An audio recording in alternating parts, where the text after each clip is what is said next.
이대 목동병원의 염증성 장질환 환우 여러분 안녕하십니까?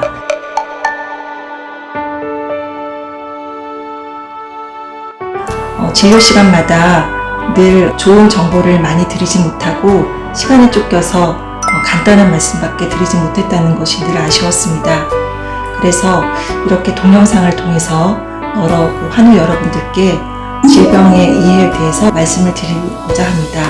염증성 장질환이라는 것은 말 그대로 장의 염증을 일으키는 원인 불명의 만성 질환입니다. 궤양성 대장염과 크론병으로 분류할 수 있지만 매우 드문 질병이지만 베체트병도 이 카테고리에 들어갑니다.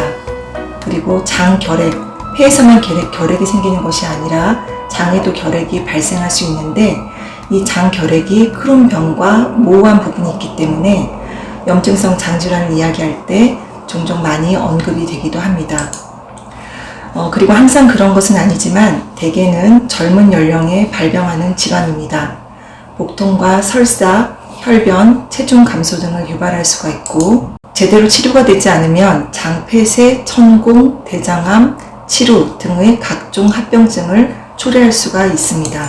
궤양성 대장염은 말 그대로 대장에만 국한된 질환이고 이렇게 보라색으로 표시된 것이 염증인데 얕게 점막 또는 점막 하층에만 국한되어서 그림에서 보는 것처럼 이렇게 연속적으로 쭉 이어지는 그런 질병이 되겠습니다.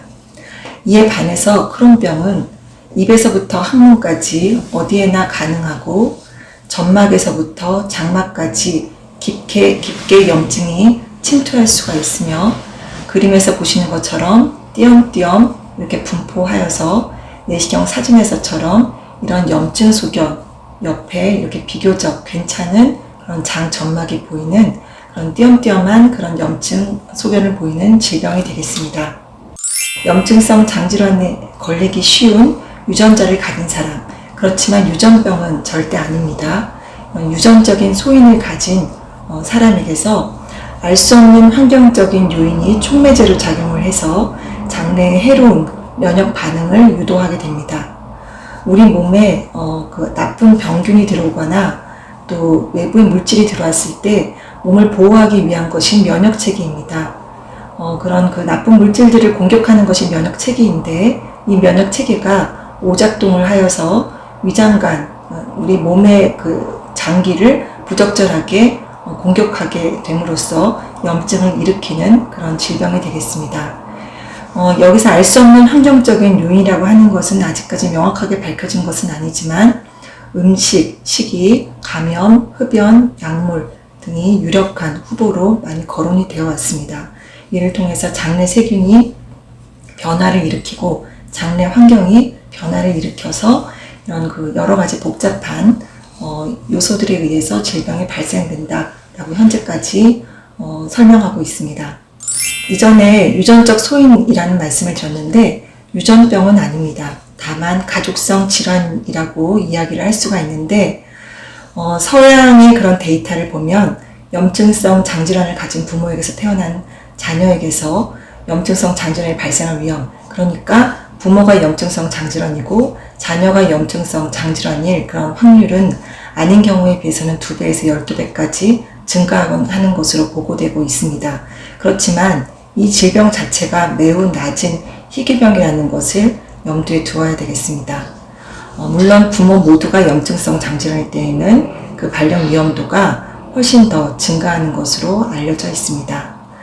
우리나라는 서양에 비해서 이런 염증성 장질환의 발병률이 매우 낮기 때문에 서양과 한국을 비교한 조금 오래된 데이터이긴 하지만 부모, 형제, 자녀가 염증성 장질환을 똑같이 공유하는 그런 퍼센티지가 서양에 비해서 매우 낮은 것을 볼 수가 있습니다.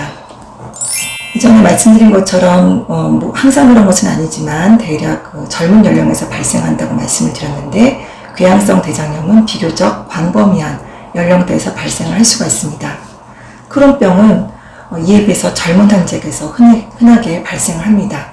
국민건강보험공단 자료를 보면 이렇게 보시는 것처럼 붉은색이 여자이고 푸른빛이 이제 남자 환자인데 젊은 연령대 20대, 30대, 40대에서 이렇게 남자 환자에게 분포가 높은 것을 확인할 수가 있고, 전체 연령대로 보더라도 20대, 30대가 많은 분포를 차지하는 것을 보실 수가 있습니다. 네, 이전에 말씀드린 것처럼 희귀병입니다. 그런데 서구에서는 동양에 비해서는 흔한 질환으로 알려져 있고, 우리나라는 발병률이 서양보다는 매우 낮지만 꾸준히 증가하고 있습니다. 이는 아시아 다른 나라들도 마찬가지라고 하겠습니다. 그래서 그림에서 보시는 것처럼 이렇게 서양에 비해서 우리나라 서울이죠. 여기가 늦게 시작은 하였지만 꾸준하게 계속 증가하고 있는 추이를 보여주고 있고, 궤양성 대장염 또한 마찬가지로 꾸준하게 증가하는 양상을 보여주고 있습니다. 우리나라에는 염증성 장질환 환자가 얼마나 있습니까? 우리나라는 이전에 말씀드린 것처럼 희귀 난치병으로 등록되는 그런 질환이지만 2010년도에 여기 크론병이 붉은색이고 노란색이 궤양성 대장염인데요. 크론병이 12,000명 정도였던 것이 19년도에 24,000으로 2배 가까이 증가하였습니다. 궤양성 대장염 또한 28,000에서 46,000 정도로 증가하였습니다. 그래서 2019년도 자료에 의하면 궤양성 대장염은 약 4만 명 이상, 크론병은 2만 명 이상의 환자들이 우리나라에 있습니다. 염증성 장질환의 동서양 발생 추이를 살펴보면 질병의 그런 발생 원인을, 실마리를 좀 저희가 생각해 볼 수가 있는데, 이렇게 1800년도부터 1950년대까지 한 150년 동안 증가했던 것에 비해서, 서양에서의 증가 추이에 비해서 이렇게 푸른색으로 보이는 우리나라를 포함한 동아시아, 또 새로이 그런 산업화된 국가에서 이렇게 50년 만에 급격하게 환자가 발생 빈도가 늘어나는 것을 확인할 수가 있습니다. 그래서 유전적인 원인만으로 설명하기에는 유전자 변이는 상당한 기간이 소요되기 때문에 이렇게 수십 년 만에 많은 환자가 발생한다는 것은 아무래도 환경적인 요인을 중요하게 생각할 수밖에 없습니다. 굉장히 복잡하고 영어로 이렇게 쓰여져 있지만 이를 최대한 간단하게 풀어서 말씀을 드리면, 유전적인 소인이 있는 사람에게서 서구화된 생활 양식의 급격한 환경 변화가 결국에는 장내 환경을 바꾸는, 그러니까 장내 세균의 이상 분포를 일으켜서 장질환이 쉽게 일어나는 상태를 만들었을 가능성이 있고, 이런 것들이 장내 면역을 이상을 초래해서 질병이 발생할 수가 있겠다라고 현재까지 설명하고 있습니다. 여기에 서구화된 생활 양식에는 음식 관련이 이제 상당히 많이 차지하고 있는데, 지방식이, 그리고 설탕이 많이 함유된 그런 음식들, 그리고 그런 식품 첨가물들이 많은 영향을 끼칠 것이라고 생각을 하고 있고, 또 예전에 비해서 우리 위생 상태가 많이 좋아졌습니다. 이런 깨끗한 환경에서 자라게 됨으로써 면역이 조금 더 성숙해지는 그런 계기가 부족했기 때문에 이런 것들이 다 장내의 면역에 영향을 끼칠 수 있겠다, 이렇게 설명을 하고 있습니다. 그래서 서양에서 하고 동아시아에서는 환자의 그런 발생 추이가 굉장히 좀 차이가 난다고 말씀을 드렸는데, 그것과 연관이 있는지는 모르겠지만 우리나라의 그런 크론병은 서양과는 달리, 서양에서는 젊은 여자 환자가 조금 더 흔한데 우리나라는 젊은 남자가 좀 더 흔한 것으로 알려져 있고, 소장 병변이 흔하고, 또 상부 위장관, 위 12장 병변을 발생하는 그런 경우가 종종 있고, 또 항문 질환이 흔하게 발생하고, 또 연관 유전자가 다르다는 것이 이제 보고가 되었습니다.